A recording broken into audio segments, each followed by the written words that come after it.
Hello and welcome to the C3 Method Patreon weekly Q&A with your host, Robert Polenic. Our goal is to educate you on everything health and fitness related with a clear, concise, and customized approach. We want you to know what you need to know and how to apply it in a way that fits you best. This is our weekly Q&A for our Patreon service. The questions are provided by our Patreon members. If you would like to be able to submit questions for this podcast, for this weekly Q&A, you can join our Patreon, which is patreon.com/C3 Method, and the 3 is spelled out T-H-R-E-E, so C-T-H-R-E-E Method. You can also find us about our services and anything else that we do on our website at c3method.com, and we're also on Instagram and YouTube under the name C3 Method as well. As part of our Patreon service, not only do you get to ask questions that we cover in this weekly Q&A, but we also have training programs that are written for you. We have training templates that you can actually create your own training programs and use the weekly Q&A to submit questions and be able to get guidance on how to do that better. There's every single week there are questions I answer that are in direct messages because they might not apply well to this type of public format. So if you have questions as a Patreon member, you will get those questions answered, whether it's through the Q&A or whether it's direct communication. My goal is through the Patreon membership that you get access to everything you need. So we have a nutrition video on how to set up your own nutrition program. We have the training programs that are created for you. You can also create your own. You have the weekly Q&A. I mean, there's tons and tons of information. On our YouTube channel, people can submit any topics for YouTube videos, and I'll teach on those. We have our regular podcast, which has 2 other episodes every single week. I just recorded one about how to manage self-sabotage, the fear of letting others down. So we do cover mindset topics. We also cover nutrition, training, really anything that people want to learn about. So my hope is if you need anything, there's 1,000,001 ways to reach out and get the help. Let's get into this week's questions. The first question we have: what are the best pre-workout, intra-workout, and post-workout foods? That could be, over an hour in itself. So the pre-workout, intra-workout, post-workout, instead of talking about specific foods, because there's an endless answers, let's discuss the categories of what we want. So pre-workout, we want to be able to have energy for the workout. I'm not a big fan of fasted workouts. It's not typically best for performance, especially if the training modality, the training style, is a longer duration. And then high intensity, you might be able to get away with it with some massive amounts of caffeine. But typically, we're going to want to get some calories in our body. Think of it as running a machine. If I want to run a machine, if I want to drive my car, I have to have gasoline in my car to drive somewhere. We want to think of that as the same thing with our nutrition in training. So we want to put some calories in our body so our body can, quote unquote, drive somewhere, so we can perform. Pre-workout, typically the best energy source is going to be carbohydrates. The type of carbohydrate would depend on how far ahead of the workout that you're eating. If you're eating something or consuming something within 15 minutes of the workout, it's likely best to be liquids and sugars. So think of like something like Gatorade. Gatorade powder is actually really cheap, and you can use that. The reason why we want liquid is it's really good for hydrating you. So not only do we get the benefit of the carbohydrates from the sugars, but we also get the hydration, and that can help improve performance. It helps make sure our muscles are more pliable. We're a little less stiff when we're well hydrated. So if it's 15 minutes or so, something like that, we're looking for mostly liquid sugars. If you're further away, say 30 to 60 minutes, you can get some faster digesting carbohydrates. Examples would be like cereals. One client eats Frosted Flakes. I have another client that has Rice Krispies. So that would be fine. You're looking for, again, carbohydrates, but carbohydrates that digest well within the time frame that you're looking at. If you're outside of 60 minutes, then you're looking at a little more complex carbohydrate sources. You can throw like a banana, for example, is something that probably is pretty good timing around the 30 to 60 minute mark. Outside of 60 minutes, you're maybe looking at like white rice, maybe white bread, more like whole food carbohydrates, but typically the like white version, not the whole wheat or the natural or multigrain. The whole wheat, natural, multigrain, those things would be better about like 2 to 3 hours out. One of the easy ways to do this would be is if you have a food that you normally eat or a food that you want to eat, you can say how long does this take to digest. So you can just Google search, how long does it take for white rice to digest? And then you would see, okay, maybe it takes 2 to 3 hours. That also does depend on whether we're mixing it with proteins and fats. But in general, you can get a good idea of the digestion rate of the carbohydrate source with a simple Google search. And then that will give you an idea of how far out you should have that source ahead of your workout. You can also do it based on time frame. So you might want to ask Google, what carbohydrate sources digest in 30 to 60 minutes. And then that'll give you a good list of what you should have pre-workout.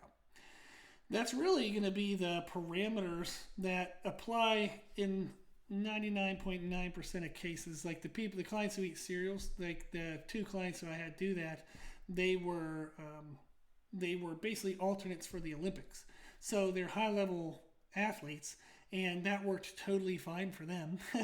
So sometimes people get into the nitty-gritty details and should it be organic this, not organic that, and there are some long-term health implications to the quality of the food. So for example, if I have 30 minutes to go, am I better off eating fruits or like Pop-Tarts and Oreos? In general, fruits are going to give you more vitamins, minerals. It's going to give you some fiber. There's healthier aspects to fruit than there would be to Oreos and Pop-Tarts. So we do want to keep in mind long-term health. However, if we're looking at what really kind of matters the most is that something is going to be carbohydrates, its digestion rate matches when we're eating it compared to when we're going to start our workout, and that would be the parameters that we would then decide what is the best pre-workout food. Now, something that you would want to consider, which I think is kind of common sense, however I'm still going to say it, is the digestibility quality. So if you eat something and you have to run to the bathroom or you're bloated or you're gassy, don't eat that. So try something else. And this is one of the main reasons why I don't get into saying you have to have X food, because not everybody responds the same. I've had clients, like I personally love jasmine rice. I like the taste, I like the texture. It works out really well for me digestion-wise. But I've had clients who have had felt bloated due to rice, and they'll eat oats. And that is like perfect for them. I'm the other way. If I eat oats, I'm bloated and I feel like I have no energy and my body hates oats. So we want to eat what likes us. So if there's a food that when you eat it, you digest it well, you don't have bloat, you don't have bathroom issues, you feel like you have pretty good energy, that would be the right food. There is not a specific food that you have to have that is absolutely perfect and everyone must eat this food. Let's think of this as conceptual rather than specifics. The concept is you want carbohydrates and you want them to match the digestion rate from the time away from the workout. Now, intra-workout, this is dependent on your training goals, your training style, and what you've done pre-workout. If you did not have a lot of food pre-workout, an intra-workout is great to provide energy if you need energy from it. If you're doing a very muscle-damaging activity, say you're lifting weights like a bodybuilder would lift weights, then you want to have, instead of a carbohydrate-focused intra-workout or an energy-focused intra-workout, it would be better to have a protein focus. So you might do whey isolate. And whey isolate is a very fast-digesting protein source. So as you're beating up the protein structures, your muscles, and connective tissues in the workout, you can also already be sipping on or drinking some proteins to help mitigate some of that impact and then start the recovery process to whatever degree you can while you're training. Our digestion is severely limited while we're exerting ourselves in exercise. However, if you're a bodybuilder and you're taking 2, 3, 4 minute rests in between working sets, or a power lifter taking God knows how much longer, then you're going to get a greater degree of digestion during the workout. So intensity matters a lot. But that's what I would think of intra-workout is, do I need more energy or do I need more recovery? And then that would let me lean which way. If I need more energy, I'm going to go for liquid sugars. If I need more recovery, I'm going to go for whey isolate. If I want a blend, I do a blend. The easiest blend, in my opinion, is the Gatorade powder with a whey isolate powder. And you can just mix that up and drink that while you work out. So that would be the concepts that I would look for intra-workout. Post-workout, this is something that is fun to talk about because it hurts my soul a little. When I was doing my master's in nutrition, I did my thesis on the anabolic window, which is the 20 minutes after a workout, and it was specific to muscle damaging workouts. And how important is it to get protein in as quickly as possible in that 20 minutes? How much protein should the protein be paired with a simple carbohydrate or a complex carbohydrate or fats?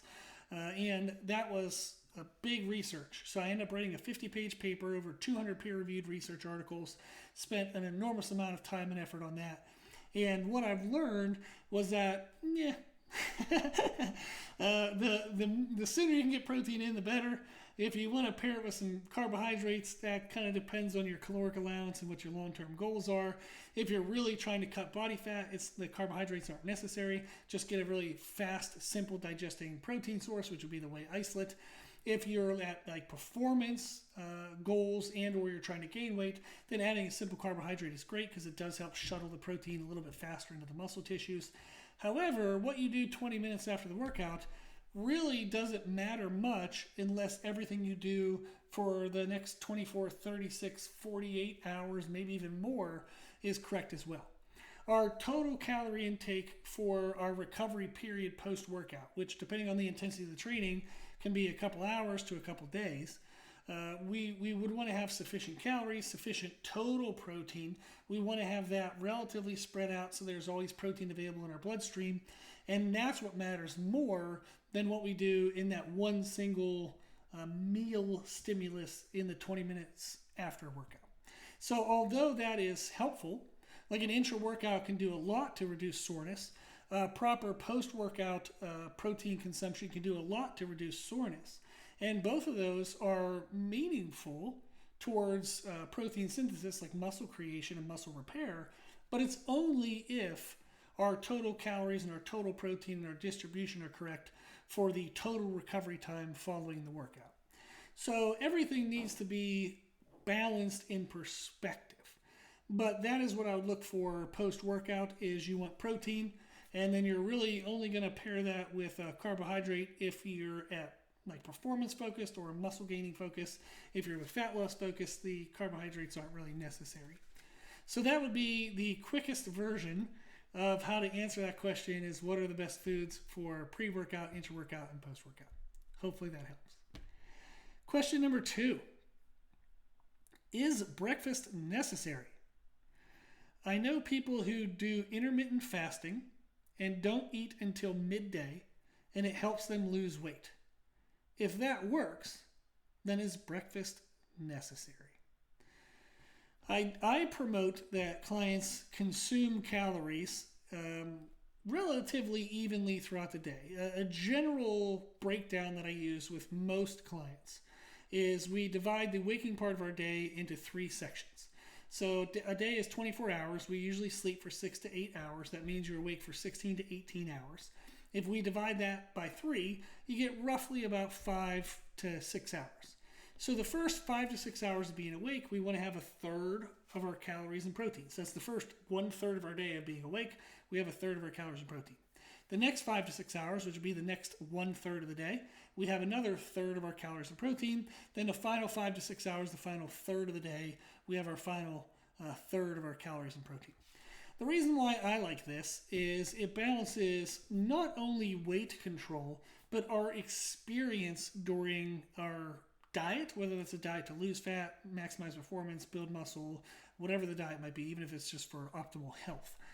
The reason why is weight control can be managed by calories per 24 hours, which is a typical way that people do it. You can even measure calories per 48 hours or per week. There's there's almost an endless way of setting up calorie control in regards to a time frame measurement, but that is the key, is that you're controlling your calories. You're wanting to measure how much you eat in some way. Measuring them in calories is pretty convenient because there's calorie trackers and everything comes with a food label or it's on Google, and we're already used to measuring food by calories. It's like you can measure gas efficiency as miles per gallon in a car. So calories for food just makes sense because our society is already structured that way. If I am wanting to push my weight down, I have to consume less food over time or move more. So maybe you're doing a little mixture of both. If you want to sustain your weight and maximize performance, then we're going to typically sustain our calories. The maximizing performance part comes from the quality of training and our quality of calories, like do we have enough protein and the timing correctly and things like that.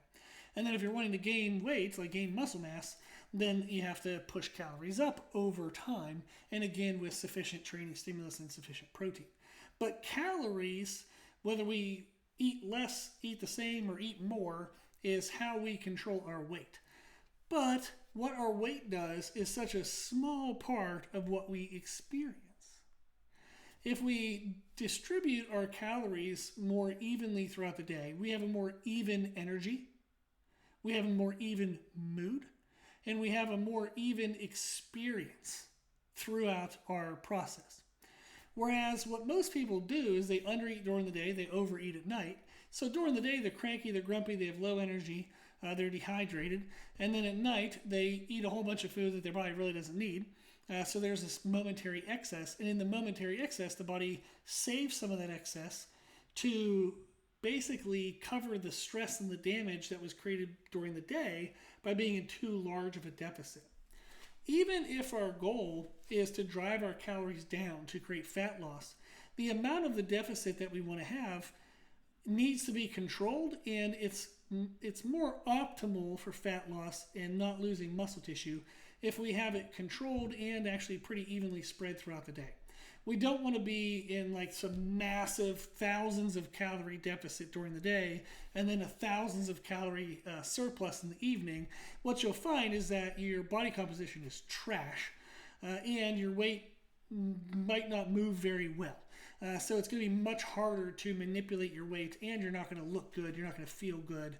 The less we can lessen the deficit during the day, the less we lessen, and the more we lessen the excess at night, the more evened out we can get that controlled deficit through the day. We get a much better experience, much better body composition, and we have much more control over what our body is doing or not doing in regards to our weight. So I would recommend that when people think about when to eat, is to eat evenly throughout the day, and you're going to be either in an even deficit throughout the day, an even maintenance throughout the day, or an even surplus throughout the day. Once somebody is able to control that well, we would then get into the nuances of maybe during the time window, that 1/3 of the day that they train, maybe we're going to pull more of our carbohydrates around our training to give us more energy and pull carbohydrates away from the time blocks that we're not training.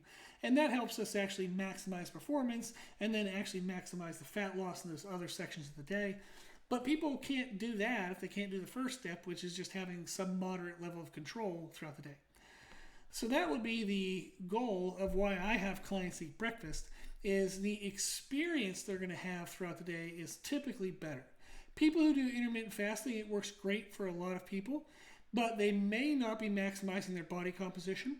They may be relying too heavily on caffeine, and maybe that just hasn't bit them in the butt yet.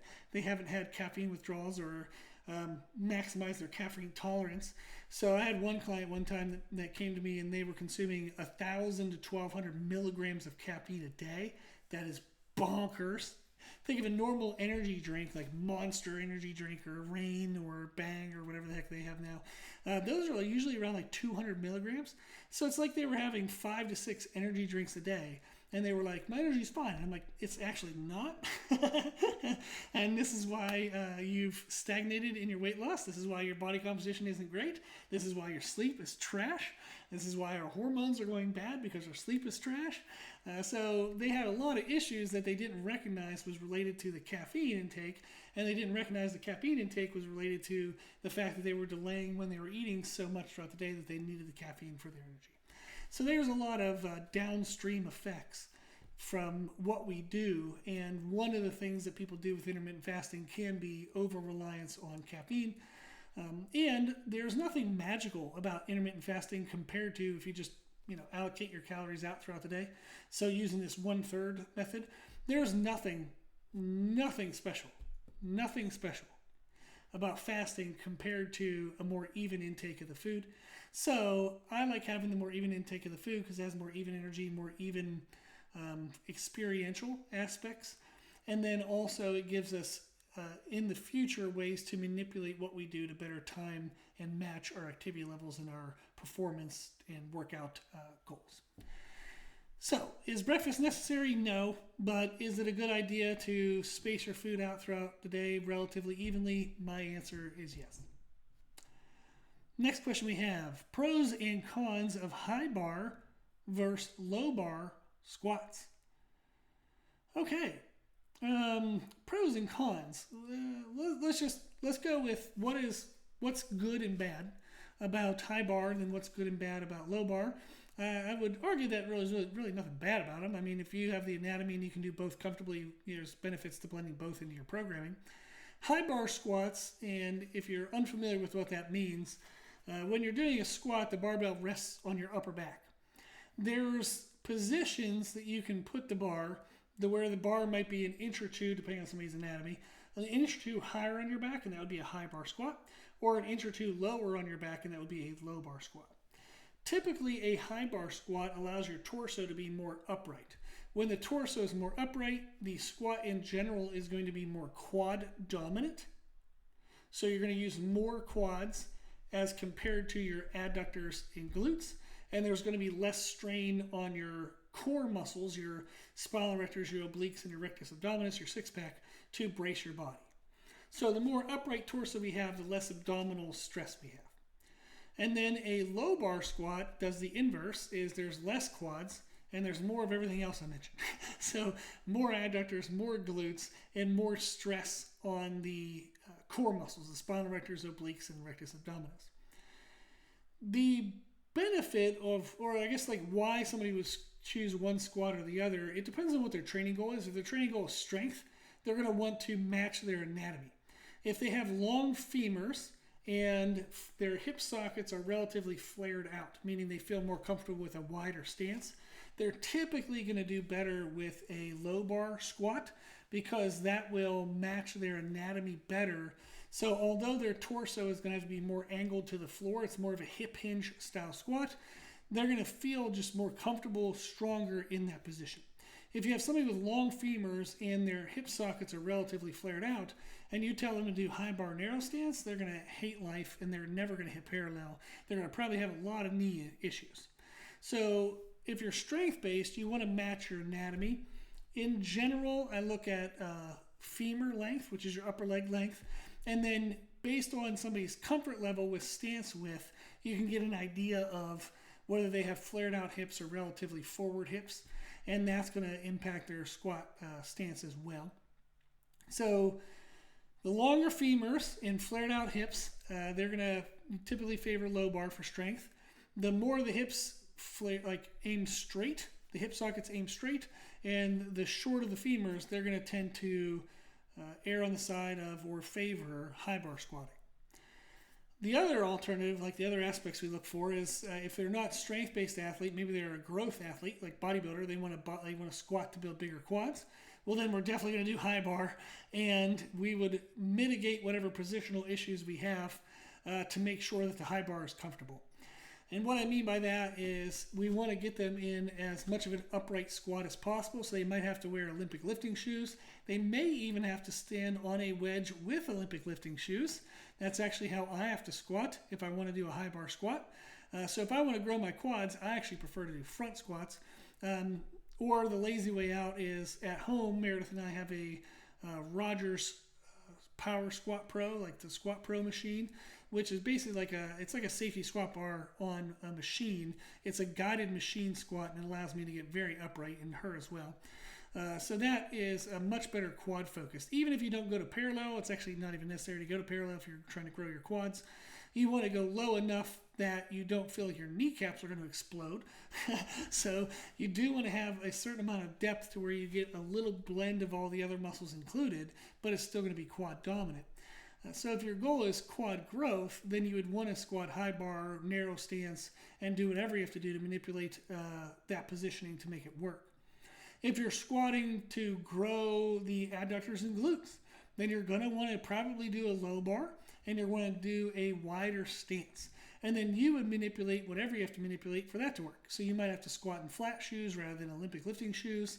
You may have to get into like a Smith machine, something that guides you and you can kind of get into a safer position and really control your positioning without having to balance and support so much. And that can reduce some of the core stress, the spinal erector, oblique, and abdominal stress. And so that's a couple of things we would think of. If you're an athlete, you're going to probably benefit from doing both. If you're an Olympic lifting athlete, then you're probably going to want to do high bar squats because that's going to be more so the position you're going to be in Olympic lifts. Olympic lifts, the athletes are typically going to be in as much of an upright torso as their anatomy allows. So your accessory squat, your barbell squat, would benefit to be high bar as well because that's more of an upright torso. So I don't know if that was the pros and cons, but that's a little bit of a breakdown of why you would choose one versus the other depending on what your goals are. Hopefully that was helpful. Next question. What are your top mass building exercises per body part? Oof, okay. Well, let's just go through it. If we think of shoulders, I like lateral raises. I know most people are going to say overhead presses. I have short upper arm bones, and so do many other humans. So my triceps tend to take over when I do overhead presses. They're more of a tricep builder than they are a shoulder builder for me. So I do a lot of lateral raises. I like cable lateral raises, dumbbell lateral raises, you name it, lateral raises. I do them all. My favorite is a cable lateral raise where I set the cable height to be about like mid-thigh, maybe around my knee. So the maximal tensional load is when the shoulder muscle is actually in the lengthened position. And then I would raise out to the side like a normal lateral raise. But the hardest part of the range of motion is when the muscle is most lengthened. And that's the inverse of what you experience when using dumbbells or free weights. Is when the dumbbells at the bottom, you have very minimal load. And then as you would raise out to the side, as the muscle shortens, the load actually maximizes. And that actually kind of protects the muscle from the stress and the damage you're trying to create. So you need more weight, you need more volume. Whereas with the cable structure, you expose the muscle more by weighting the lengthened position, and that can get better growth. So that would be my choice for shoulders is a cable one-arm lateral raise with the pulley set at mid-thigh or knee height. And then if I think of chest, it's chest flies all day, every day, any variation of chest fly. And again, that's because it isolates the chest. It reduces the involvement of the triceps. If you have crappy form, it reduces the involvement of the front of your shoulders. And if you do enough flies and you prioritize them, you're going to grow a very good chest. So any chest fly is a good choice. One of my favorites is a incline fly on a cable station. So if you have a cable crossovers, you put an incline bench in the middle of it and you do a fly in that position. What I like is you get enough of a stretch load when the muscle is exposed in the open position. But then as you bring your hands closer together to the midline, the tension does not lessen at all, whereas it would with dumbbells. So you get a much better middle of the chest growth. And then by being on an incline, you get the upper chest. And the middle and upper chest are typically the areas of the chest that lag behind the most in growth because most people focus on presses, and presses mostly focus on the outside and bottom portion of your chest. So we want to invert that. We want to find something that focuses on the upper and inner part of the chest, which would be cable incline flies. Back, if I had to pick one, it would be pull-ups. But to me, that's an incomplete choice. You can do pull-ups where it involves the lats and the mid-back, but it's going to be more dominantly lats. You can have a great back doing pull-ups only, absolutely. If I got to add a second, I would choose cable seated rows with a narrow neutral grip. So I would cheat and do those two for back. So pull-ups and cable seated rows with a narrow grip. That would be my back choices. If we think about biceps, really, I think if you do anything with biceps, they work. So it's about execution. A preacher curl machine is really good. I don't use one on a regular basis because I don't have one here at home. One of my favorite things to do is to do a pump variation of a cable curl, where I use mostly the top 3/4 of the range of motion, and I do it very heavy, a little bit of body English for sets of 14 to 20 reps, and really pump up the bicep. I'll then move to a free weight variation, which I typically like to use dumbbells, but I will do barbell curls from every now and then. And then my biceps already pre-pumped, so when I get into the fully lengthened position, it really pulls on that pumped tissue, so it creates good tissue stress, but I don't need as much weight load, so it actually protects against bicep injury, like a bicep tear. So if you pump the bicep first, then you get into heavy loaded free weights, that tends to grow the biceps very well. Triceps, one of my favorites is dips. But that can be kind of hard to mix in during the week if you're mixing in all these other big compound movements. It can be a little aggressive on your elbows, your wrists, your shoulders. So although I do like dips, I tend to do a back-supported tricep press down on a cable machine. So any kind of cable press down where I'm very strict in my position and I can isolate into the tricep muscle, that would be a good choice. I also really like skull crushers, especially at a 15-degree incline. Those are awesome. Any kind of overhead tricep extension is great as well. So I'm cheating here and just giving you some categories. I think that took care of the upper body. For abs, I like cable crunches with rope grip. That is typically, if I have only one, that would be the one.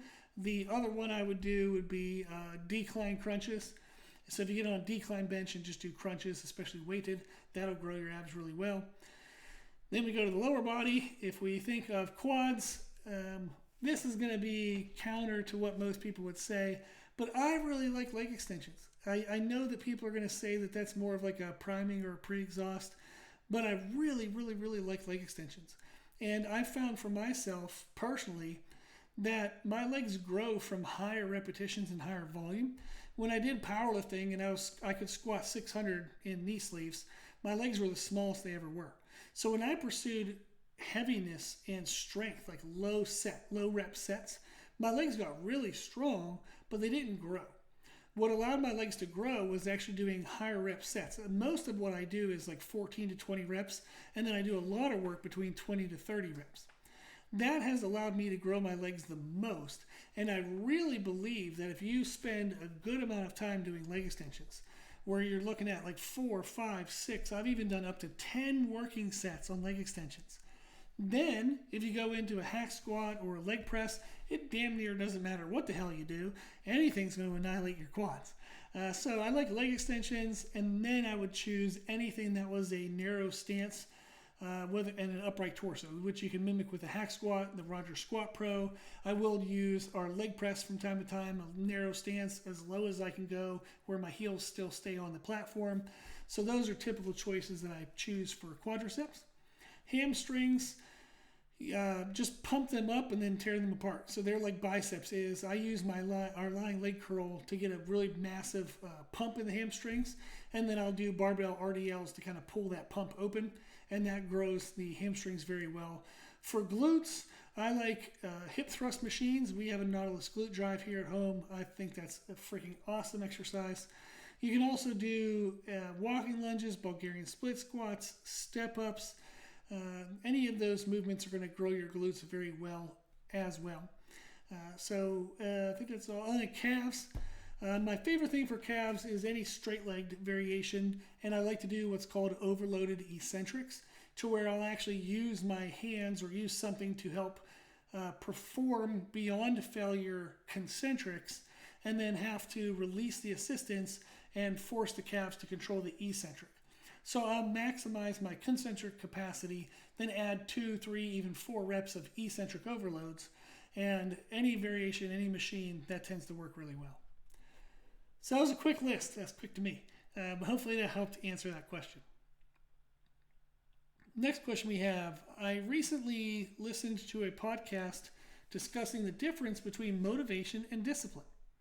Most notably, that discipline is doing what's best even if you don't feel like doing it. But I struggle to get up in the morning to get my workouts in, and I've noticed that on days I push myself to wake up early, I tend to make poor food choices later in the day. How do you balance doing multiple things that you don't necessarily feel motivated to do?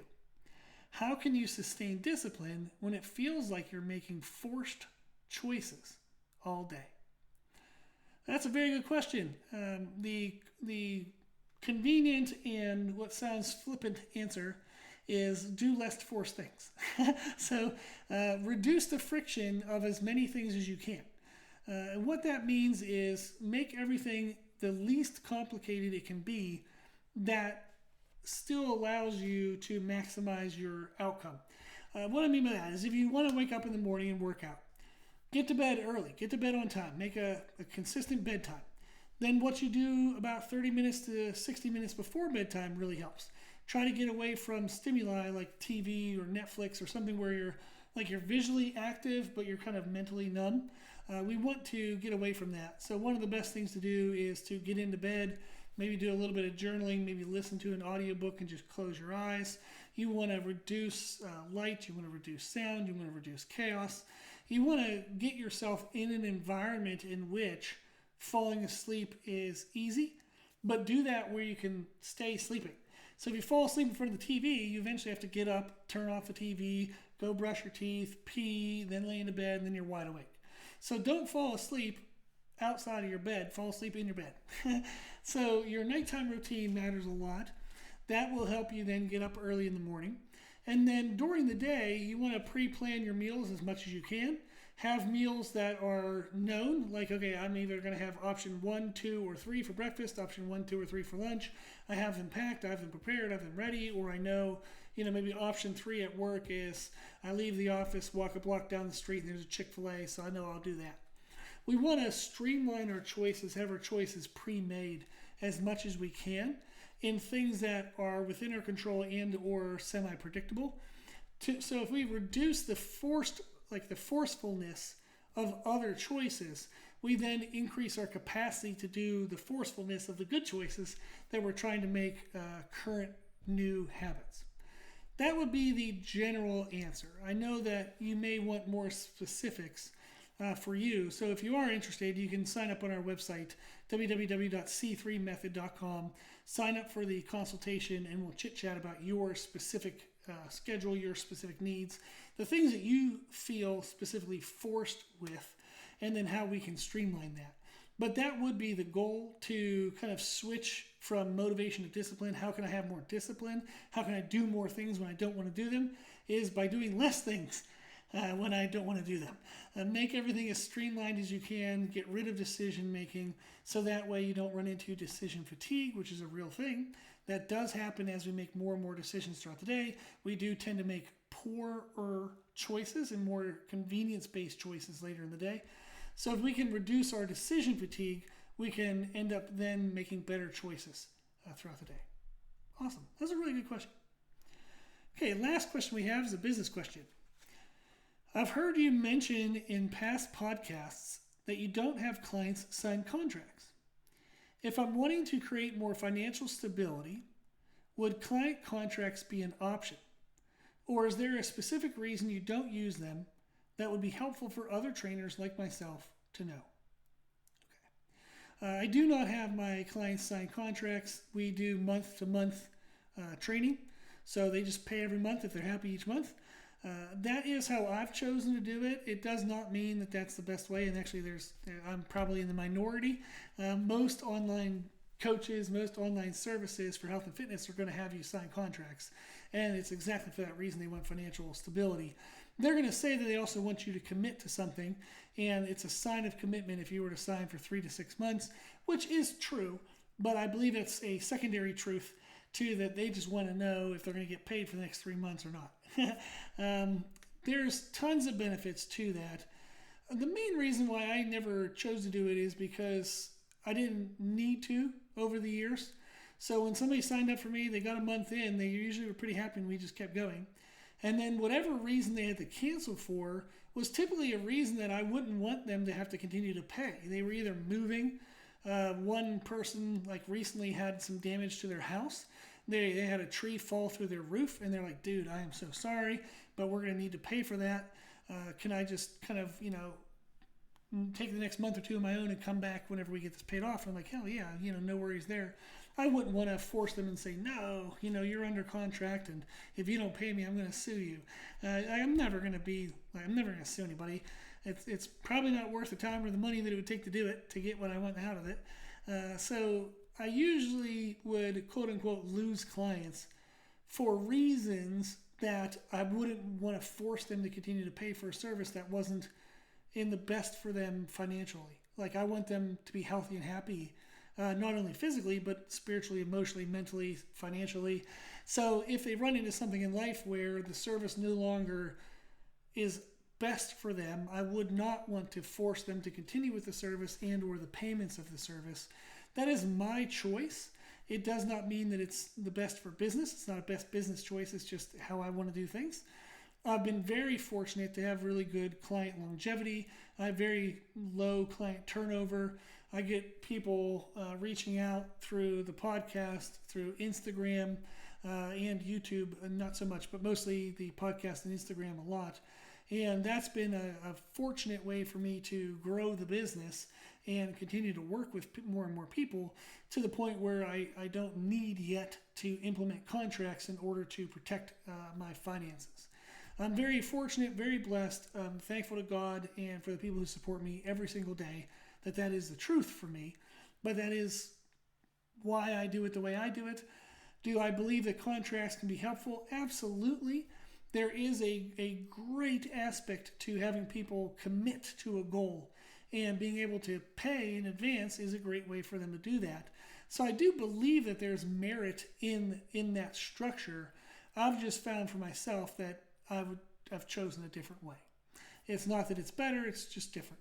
So you can choose what you believe fits your needs and best respects your client's needs and move on from there. So hopefully that gives you a little bit of insight to what I do and why I do it that way. Awesome. Okay, well, that was all of our questions for this week's videos and video. And again, if you want to be able to submit questions, you want to join our Patreon service, patreon.com/C3 method, the 3 spelled out, THREE, so CTHREE method. You can sign up for a consultation or one-on-one services on our website, which is www.c3method.com. And you can always find more information from us on our Instagram and YouTube channels under the name C3 Method.